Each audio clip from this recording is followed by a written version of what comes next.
In Chapter 2 of Rich Dad, Poor Dad, Robert Kiyosaki delves into the crucial lesson that the rich don't work for money. Instead, they make money work for them. This chapter opens with young Robert and his friend Mike continuing their lessons with Rich Dad, who is determined to teach them about the fundamentals of money. Rich Dad starts by having the boys work in his convenience store for a very low wage.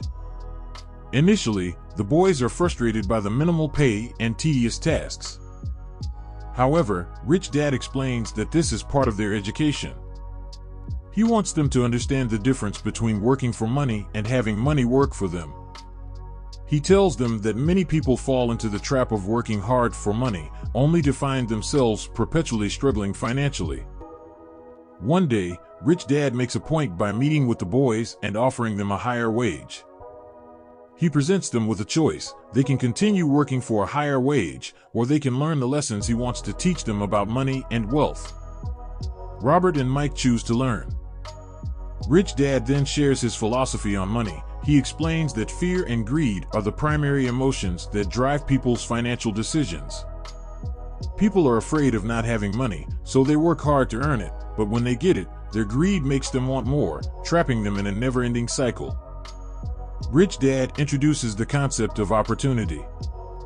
He tells the boys that opportunities are everywhere, but most people fail to see them because they are too focused on working for money. He emphasizes the importance of financial intelligence and being able to identify and seize opportunities. According to Rich Dad, financial intelligence involves understanding how money works and how to make it work for you.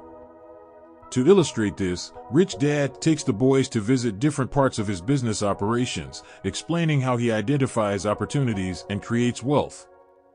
He shows them how he looks for undervalued assets and invests in them to generate income. This hands-on experience is invaluable for Robert and Mike as they start to understand the practical application of Rich Dad's principles. Rich Dad also discusses the importance of thinking independently and not following the crowd. He encourages the boys to question conventional wisdom and to think creatively about money. He tells them that following the crowd often leads to financial mediocrity because most people are caught in the cycle of fear and greed.